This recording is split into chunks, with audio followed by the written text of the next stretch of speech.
നമസ്കാരം. വെളിച്ചം ചാനലിലേക്ക് സ്വാഗതം. 2026 ജനുവരി 13-നും 17-നും ഇടയിൽ 4 ഗ്രഹങ്ങൾ രാശി മാറുന്നു. അപ്പോൾ ഈ കൂട്ടരാശി മാറ്റത്തിൽ 4 രാശിക്കാർക്കാണ് ഏറ്റവും നേട്ടമുള്ളത്. അതാണ് ഈ വീഡിയോയിൽ പറയുന്നത്. അപ്പോൾ ഇന്നിപ്പോൾ ഞാൻ രാവിലെ ഒരു സ്ത്രീയെ കണ്ടു. 35 വയസ്സുള്ള എൻ്റെ അയൽക്കാരിയാണ്. അയാൾക്ക് ക്യാൻസറാണ്. പോലീസിലാണ് അയാൾ വർക്ക് ചെയ്യുന്നത്. ഏകദേശം 35 വയസ്സേ ഉള്ളൂ. ക്യാൻസറാണ്. അപ്പോൾ ഞാൻ ചോദിച്ചു, അസ്മിൻ പരാത്മൻ എന്ന് തുടങ്ങുന്ന ആ ശ്ലോകം അറിയാവോ? അപ്പോൾ ഇല്ല, അറിയില്ല. ഉടനെ ഞാൻ ഫോൺ നമ്പർ മേടിച്ചിട്ട് വാട്സാപ്പിൽ ഇട്ട് കൊടുക്കുന്നു. ഓക്കെ. അപ്പോൾ പുള്ളിക്കാരി എന്നോടൊക്കെ ചോദിച്ചു, അണ്ണൻ ജ്യോതിഷം നോക്കും? ഞാൻ പറഞ്ഞു, ചെറുതായിട്ടൊക്കെ നോക്കും. അപ്പോൾ മൂല നക്ഷത്രക്കാർ രക്ഷപ്പെടുമോ? ഉടനെ ഞാൻ പറഞ്ഞു, എല്ലാവരും രക്ഷപ്പെടും. 100% പേരും രക്ഷപ്പെടും. അതിന് പക്ഷേ ഇന്നത്തെ വ്യവസ്ഥിതിയിൽ അത് പറ്റില്ല. അത് മാറണം. പ്രാർത്ഥിച്ചാൽ തീർച്ചയായിട്ടും നമ്മൾ ഓരോരുത്തരുമൊക്കെ രക്ഷപ്പെടുമായിരിക്കും. പക്ഷേ സംഭവം ഇതാണ്, ഞാൻ എപ്പോഴും പറയുന്നതാണ്, മന്ത്രജപങ്ങൾ, ക്ഷേത്രദർശനം, ദാനധർമാദികൾ, അതുപോലെ തന്നെ കർമ്മത്തിൽ പാലിക്കേണ്ട വിശുദ്ധി, ഇതെല്ലാം പാലിച്ച് അനുഷ്ഠിച്ച് പോയി കഴിഞ്ഞാൽ തീർച്ചയായിട്ടും ഈശ്വരൻ്റെ കൂടെ നമ്മൾ നിന്നാൽ നമ്മളൊക്കെ രക്ഷപ്പെടും. പക്ഷേ അതിനൊക്കെ ഒരുപാട് പരിമിതികളുണ്ട്. അതായത് നമ്മൾ പ്രാർത്ഥിക്കുന്നു, അങ്ങനെ നമ്മൾ ഒരുപാട് അനുഷ്ഠാനങ്ങൾ അനുഷ്ഠിക്കുന്നു, ശരി. അപ്പോൾ അതിനൊക്കെ ഒരു പരിമിതിയുണ്ട്. നമ്മൾ മാത്രമേ രക്ഷപ്പെടുത്തുള്ളൂ. ഓക്കെ. അപ്പോൾ ഈ ലോകത്ത് എന്ന് പറഞ്ഞാൽ 826 കോടി ജനങ്ങളുണ്ട്. ഇവരിൽ 1-2 പേര് രക്ഷപ്പെട്ടാൽ മതിയോ? എല്ലാവരും രക്ഷപ്പെടണം. ആരോഗ്യവും സമ്പത്തും സമ്പൽ സമൃദ്ധിയും എല്ലാവർക്കും വേണം. അപ്പോൾ അതിന് ഈ പ്രാർത്ഥനകൾക്കൊക്കെ പരിമിതികളുണ്ട്. നമ്മുടെ സമൂഹം മൊത്തത്തിൽ രക്ഷപ്പെടുന്നെങ്കിൽ എല്ലാവർക്കും രക്ഷപ്പെടാൻ ഒക്കത്തുള്ളൂ. എല്ലാവർക്കും സമ്പൽ സമൃദ്ധിയോടെ ജീവിക്കാൻ പറ്റുള്ളൂ. എൻ്റെ വിഷയം നിങ്ങൾ വിചാരിക്കും ജ്യോതിഷമാണെന്ന്. ഞാനത് എൻ്റെ പല വിഷയങ്ങളിലൊന്ന് മാത്രമാണ് ജ്യോതിഷം. ഞാൻ ബിസിനസ്സുകാരനാണ്. പണം ഉണ്ടാക്കുക എന്നുള്ളത് മാത്രമല്ല എൻ്റെ ജീവിത ലക്ഷ്യം എന്ന് പറയുന്നത്. തീർച്ചയായിട്ടും മറ്റ് പല ഞാൻ കൈവെക്കാത്ത ഒരു മേഖലയില്ലെന്നുള്ളതാണ് സത്യം. അപ്പോൾ ജ്യോതിഷം പല എൻ്റെ വിഷയങ്ങളിൽ ഒരെണ്ണം മാത്രമാണ്. ഞാൻ ഏകദേശം ഒരു 5 വർഷം മുമ്പ് എൻ്റെ പേരിൽ ജീസസ് സാംബശിവൻ എന്ന് പറഞ്ഞൊരു ചാനൽ തുടങ്ങി, യൂട്യൂബ് ചാനൽ. അതിനകത്ത് ഞാൻ പറഞ്ഞിരുന്ന കാര്യങ്ങളെന്ന് പറഞ്ഞാൽ വളരെ ബോറിംഗ് ആയിട്ടുള്ള സാമ്പത്തിക വിഷയങ്ങളാണ്. ഏതാണ്ട് 1.5 വർഷം നാട്ടുകാരുടെ മുഴുവൻ കാല് പിടിച്ചിട്ടും ആകെ 145 സബ്സ്ക്രൈബേഴ്സേ ഉണ്ടായുള്ളൂ. അപ്പോൾ ഞാനൊന്ന് മാറ്റി പിടിച്ചു. ജീസസ് സാംബശിവൻ എന്നുള്ള പേര് മാറ്റി വെളിച്ചം എന്ന് പേരാക്കി ജ്യോതിഷം തുടങ്ങി. ഇപ്പോൾ എനിക്ക് ഏകദേശം 57,000-ഓളം സബ്സ്ക്രൈബേഴ്സുണ്ട്. അപ്പോൾ ഞാൻ തുടങ്ങിയത് പണം ഉണ്ടാക്കാനല്ല, 100% എനിക്ക് ഇപ്പോൾ ആവശ്യത്തിനധികം സമ്പത്തുള്ള കുടുംബാംഗമാണ്. അപ്പോൾ എനിക്ക് സാമ്പത്തികമായിട്ട് നേട്ടം ഉണ്ടാക്കാനല്ല ഞാൻ ചാനൽ തുടങ്ങിയത്. മറിച്ച് എനിക്ക് വ്യത്യസ്തമായിട്ടുള്ള നിരവധി ആശയങ്ങളുണ്ട്, വിഷയങ്ങളുണ്ട്. അപ്പോൾ അത് കേൾക്കാൻ ഓഡിയൻസ് വേണം. അങ്ങനെയാണ് ഞാൻ ഇപ്പോൾ ടോട്ടൽ ഏകദേശം 3 ചാനലുണ്ട് എനിക്ക്. അതെല്ലാത്തിൻ്റെയും ഇതുൾപ്പെടെ, ഈ വെളിച്ചം ചാനൽ ഉൾപ്പെടെ ഞാൻ പ്രധാനമായിട്ടും ഒരു പ്രത്യേക വിഷയം ആൾക്കാരിലെത്തിക്കാൻ വേണ്ടിയുള്ള ഒരു മീഡിയ മാത്രമാണ് ഈ യൂട്യൂബ് ചാനൽ. ഈ യൂട്യൂബ് ചാനലിൽ നിന്നുള്ള വരുമാനം മുഴുവൻ ഞാൻ ജനനന്മയ്ക്കായിട്ടാണ് ഉപയോഗിക്കുന്നത്. അത് കൂടുതൽ വിശദമായിട്ട് പച്ചയായിട്ട് പറയാൻ യൂട്യൂബിൻ്റെ നിയമം അനുവദിക്കുന്നില്ല. എന്തായാലും വെറും 100 ദിവസം കൊണ്ട് ലോകം സമ്പൽ സമൃദ്ധമാക്കാം. ഓക്കെ, പുതിയ ഒരു സാമൂഹ്യ സാമ്പത്തിക വ്യവസ്ഥ, ഒരു സോഷ്യോ എക്കണോമിക് സിസ്റ്റം ഞാൻ സജസ്റ്റ് ചെയ്യുന്നു. അത് 2000 സാമ്പത്തിക വിദഗ്ധർ സപ്പോർട്ട് ചെയ്യുന്നു. അപ്പോൾ അതിൻ്റെ ഒരു പ്രചരണമാണ് പ്രധാനമായിട്ടും ബേസിക്കായിട്ട് ഞാൻ യൂട്യൂബ് വഴി ഞാൻ ഉദ്ദേശിക്കുന്നത്. എനിവേ, താല്പര്യമുള്ളവർ കറൻസി രഹിത വ്യവസ്ഥ എന്ന് മലയാളത്തിലോ കറൻസി ഫ്രീ സിസ്റ്റം എന്ന് ഇംഗ്ലീഷിലോ യൂട്യൂബിൽ സെർച്ച് ചെയ്യുകയാണെങ്കിൽ അതിൻ്റെ വീഡിയോസ് കിട്ടും. അതിൽ പ്രധാനപ്പെട്ട ഒരു വീഡിയോ എന്ന് പറയുന്നത് കറൻസി ഫ്രീ സിസ്റ്റം, കറൻസി രഹിത വ്യവസ്ഥ എന്ന പേരിൽ ഡോക്ടർ മാർട്ടിൻ പാട്രിക് സാറ്, കേരളത്തിലെ ഏറ്റവും പ്രധാനപ്പെട്ട ഒരു സാമ്പത്തിക വിദഗ്ധനാണ് ഡോക്ടർ മാർട്ടിൻ പാട്രിക് സാറ്. അദ്ദേഹം 12 വർഷം എൻ്റെ ആശയം പഠിച്ച ശേഷം അദ്ദേഹം ചെയ്ത വീഡിയോ ഉൾപ്പെടെ യൂട്യൂബിലുണ്ട്. അതൊക്കെ കാണാൻ ശ്രമിക്കുക. അതുവഴി നമുക്ക് ഒരാൾക്ക് മാത്രമല്ല, നമ്മുടെ സമൂഹത്തിന് മുഴുവൻ, ലോകം മുഴുവൻ വെറും 100 ദിവസം കൊണ്ട് സമ്പൽ സമൃദ്ധമാക്കാൻ പറ്റും എന്നുള്ള ആ ആശയം ദയവായി നിങ്ങൾ കാണാൻ ശ്രമിക്കുക. ഓക്കെ, ഇന്നിപ്പോൾ നമ്മൾ ജ്യോതിഷത്തിലോട്ട് കടക്കാം.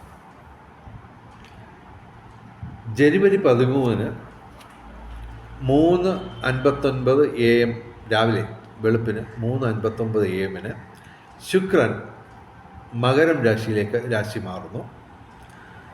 അതുപോലെ ജനുവരി 14 വൈകിട്ട് 3:08 PM സൂര്യൻ മകരം രാശിയിലേക്ക് രാശി മാറുന്നു. ജനുവരി 16 രാവിലെ 4:30 AM ചൊവ്വ മകരം രാശിയിലേക്ക് രാശി മാറുന്നു. ജനുവരി 17 രാവിലെ 10:25 AM ബുധൻ മകരം രാശിയിലേക്ക് രാശി മാറുന്നു. അപ്പോൾ ഈ രാശി മാറ്റങ്ങളിൽ, ഈ കൂട്ട രാശി മാറ്റങ്ങളിൽ 4 രാശിക്കാർക്കാണ് ഏറ്റവും കൂടുതൽ നേട്ടം ഉണ്ടാകാൻ പോകുന്നത്. ബാക്കിയുള്ള രാശിക്കാർക്ക് പ്രശ്നങ്ങളൊക്കെ ഉണ്ട്, അതൊക്കെ മറ്റ് വീഡിയോയിലൊക്കെ പറയാം. ഇതിപ്പോൾ 4 രാശിക്കാരെയാണ് ഞാൻ തിരഞ്ഞെടുത്തേക്കുന്നത്. 4 രാശിക്കാർക്ക് മാത്രമല്ല, മറ്റ് രാശിക്കാർക്കൊക്കെ നേട്ടമുണ്ട്. എങ്കിലും ഏറ്റവും കൂടുതൽ നേട്ടം ഉണ്ടാകുന്ന ഈ 4 രാശിക്കാർക്കാണ്. ഓക്കെ, അത് മാത്രമാണ് ഇവിടെ പ്രതിപാദിക്കുന്നത്. ദോഷം വരുന്ന രാശിക്കാരൊക്കെ ഉണ്ട്, അതൊക്കെ മറ്റ് വീഡിയോയിൽ പറയാം.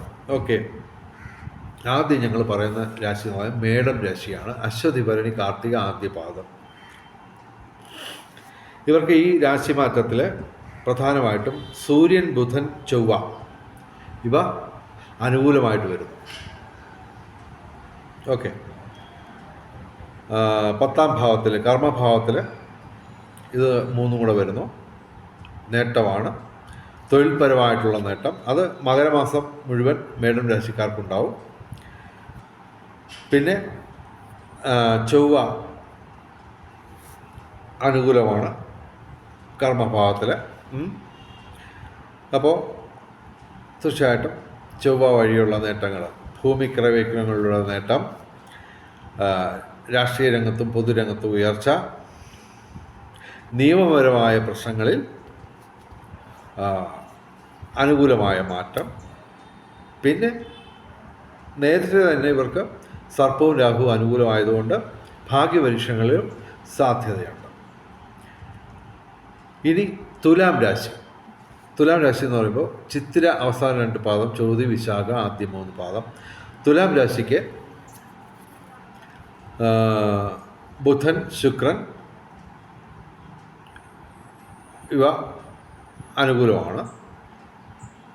പക്ഷേ ചൊവ്വ പ്രതികൂലമാണെങ്കിലും ഇവർക്ക് ശനി, വ്യാഴവും രാഹുവും കേതുവും അനുകൂലമാണ്. അതുകൊണ്ട് ഇവർക്ക് നേട്ടങ്ങളുടെ കാലം തന്നെയാണ്. എങ്കിലും ഇവർക്ക് ചൊവ്വ ഡയറക്റ്റായിട്ട് പ്രതികൂലമാവുന്നു. സൂര്യൻ ഗുണദോഷ സമ്മിശ്രമായിട്ടുള്ള ഫലം തരുന്നു. ചൊവ്വ ഡയറക്റ്റായിട്ട് പ്രതികൂലമാണ്. അപ്പോൾ തുലാരാശിക്കാർ നോക്കിക്കോണം, ജനുവരി 16 മുമ്പ് പ്രധാനപ്പെട്ട കാര്യങ്ങളെല്ലാം ചെയ്ത് ശരിയാക്കിക്കോണം. ഇവർക്ക് കലാസാഹിത്യ രംഗത്തും ബൗദ്ധിക രംഗത്തും വിദ്യാഭ്യാസ രംഗത്തും ഒക്കെ ഉയർച്ച ഉണ്ടാവും. ബുധനും ശുക്രനും അനുകൂലമാണ്. പിന്നെ ഭാഗ്യപരീക്ഷണങ്ങളിൽ സാധ്യതയുണ്ട്. സർവകാര്യ വിജയം, സർവവിധ സൗഭാഗ്യം, ഭൗതിക സുഖങ്ങൾ, ബന്ധങ്ങൾ ഊഷ്മളമാവും. എങ്കിലും ചൊവ്വ പ്രതികൂലമാണ്. അപ്പോൾ വാഹനങ്ങൾ സൂക്ഷിച്ചു ഉപയോഗിക്കുക. അതുപോലെ ചൊവ്വാഴ്ച പറ്റുമെങ്കിൽ വ്രതമെടുത്ത് മുരുകക്ഷേത്രത്തിലായ സുബ്രഹ്മണ്യ ക്ഷേത്രത്തിൽ പാലഭിഷേകം അല്ലെങ്കിൽ ഭസ്മാഭിഷേകം നടത്തുക. പൊതുവെ തുലാം രാശിക്ക് ചൊവ്വ ഡയറക്റ്റായിട്ട് പ്രതികൂലമാണെങ്കിലും മറ്റ് ഗ്രഹങ്ങളുടെ അനുകൂലമായിട്ടുള്ള അവസ്ഥയിൽ ഇവർക്ക് നേട്ടങ്ങളുടെ കാലം തന്നെയാണ്. അപ്പോൾ ഈ ഗ്രഹങ്ങൾ മാറുന്നു. ശുക്രൻ 13-ാം തീയതി ജനുവരി 13 മാറുന്നു, ഫെബ്രുവരി 5 വരെ. അതുപോലെ തന്നെ ബുധൻ ജനുവരി 17 മാറുന്നു, ഫെബ്രുവരി 3 വരെ. ചൊവ്വ ജനുവരി 16 മാറുന്നു, ഫെബ്രുവരി 23 വരെ. ജനുവരി 14 സൂര്യൻ മാറുന്നു, ഫെബ്രുവരി 12 വരെ.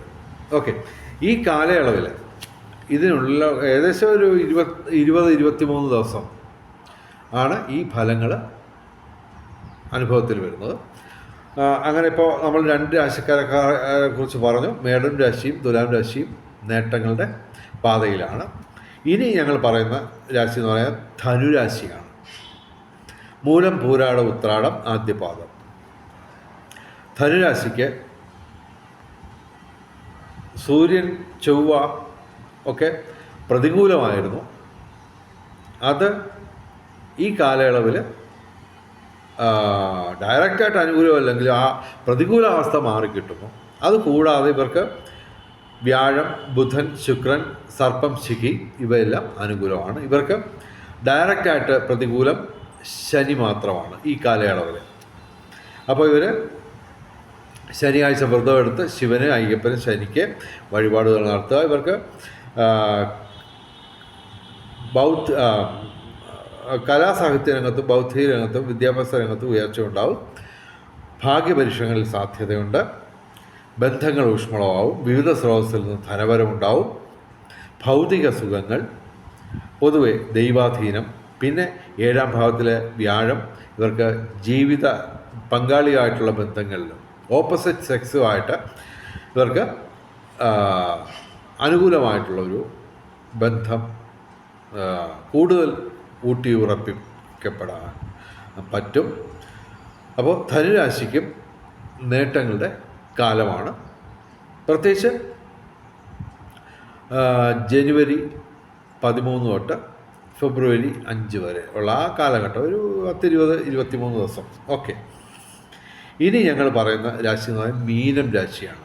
മീനം രാശിക്കൊക്കെ കുറേ ബുദ്ധിമുട്ടുകളൊക്കെ ഉണ്ടായിരുന്ന കാലമാണ്. അവിടെ നിന്നൊക്കെ നമ്മൾ മാറി 5 ഗ്രഹങ്ങൾ മിനിമം, ചന്ദ്രൻ്റെ കാര്യം നമ്മളിവിടെ പറയുന്നില്ല, 5 ഗ്രഹങ്ങൾ അനുകൂലമായിട്ട്, മിനിമം 5 ഗ്രഹങ്ങൾ അനുകൂലമായിട്ട് വരുന്ന ഒരു കാലയളവിലേക്കാണ് ഏകദേശം 10-20-23 ദിവസം ഇവർക്ക് വരാൻ പോകുന്നത്. അത് നേട്ടങ്ങളുടെ കാലമാണ് മീനം രാശിക്ക്. മീനം രാശി എന്ന് പറയുമ്പോൾ പൂരുരുട്ടാതി, അവസാന പാദം, ഉത്രട്ടാതി, രേവതി. മീനം രാശിക്ക് സൂര്യൻ, ബുധൻ, ചൊവ്വ, ശുക്രൻ ഈ 4 ഗ്രഹങ്ങളും അനുകൂലമായിട്ട് 11-ാം ഭാവത്തിൽ ലാഭസ്ഥാനത്ത് വരുന്നു. ഓക്കെ. അപ്പോൾ തൊഴിൽപരമായിട്ടുള്ള വിജയം, കലാസാഹിത്യ രംഗത്തും ബൗദ്ധിക രംഗത്തും വിദ്യാഭ്യാസ രംഗത്തും ഉയർച്ചയുണ്ടാവും. പിതൃഗുണം, സന്താന നേട്ടം, പിതൃസ്വത്ത് ലഭിക്കാം, ഭൂമി ക്രയവിക്രയങ്ങളുടെ നേട്ടം, അതുപോലെ തന്നെ രാഷ്ട്രീയ രംഗത്തും പൊതുരംഗത്തും ഉയർച്ചയുണ്ടാവും. നിയമപരമായ പ്രശ്നങ്ങളിൽ അനുകൂലമായ മാറ്റം, പിന്നെ കലാസാഹിത്യ രംഗത്തും ബൗദ്ധിക രംഗത്തും വിദ്യാഭ്യാസ രംഗത്തും ഒക്കെ ഉയർച്ചയുണ്ടാവും. പൊതുവെ മീനം രാശിക്കും അനുകൂലമായിട്ടുള്ള ഒരു കാലയളവിലേക്കാണ് അവർ നീങ്ങുന്നത്. പിന്നെ ഇവിടെ ശനി പ്രതികൂലമാണ്, ജന്മശനിയാണ്. അതുകൂടാതെ സർപ്പവും പ്രതികൂലമാണ്. സർപ്പപ്രതിഷ്ഠയുള്ള ക്ഷേത്രങ്ങളിൽ എല്ലാ ദിവസവും ദർശനം നടത്തുക. പിന്നെ ശനിയാഴ്ച വ്രതമെടുത്ത് ശനിക്ക്, ശിവന്, അയ്യപ്പന് വഴിപാടുകൾ നടത്തുക. പൊതുവെ ഈ 4 രാശിക്കാർക്കാണ് നേട്ടങ്ങൾ കൂടുതൽ. മറ്റ് രാശിക്കാരുടെ കാര്യങ്ങൾ ഞാൻ വഴിയെ പറയാം. അത് മറ്റ് വീഡിയോകൾ ചെയ്യുമ്പോൾ പറഞ്ഞുകൊള്ളാം. പ്രത്യേകിച്ച് ദിനഫലം ഞാൻ 2 ദിവസം കൂടുമ്പോൾ അപ്ലോഡ് ചെയ്യുന്നുണ്ട്. അത് ഞങ്ങളുടെ ചാനൽ മാത്രമേ ചെയ്യുന്നുള്ളൂ, ദിനഫലം അപ്ലോഡ് ചെയ്യുന്ന പരിപാടി. അപ്പോൾ വെളിച്ചം ചാനലിലെ മുഴുവൻ പ്രേക്ഷകർക്കും സർവകാര്യ വിജയം, സർവ്വവിധ സൗഭാഗ്യം, രാജകീയ സുഖഭോഗങ്ങൾ, അപ്രതീക്ഷിത ധനലാഭങ്ങൾ, അപ്രതീക്ഷിത സൗഭാഗ്യങ്ങൾ ഇവ ഗുരുവായൂരപ്പൻ അനുഗ്രഹിച്ചു തന്ന് എല്ലാവരുടെയും ജീവിതത്തിൽ വെളിച്ചവും ഐശ്വര്യവും സമ്പൽ സമൃദ്ധിയും വന്നു ചേരട്ടെ എന്ന് പ്രാർത്ഥിച്ചുകൊണ്ട് വീഡിയോ അവസാനിപ്പിക്കുന്നു. നമസ്കാരം, ശുഭദിനം.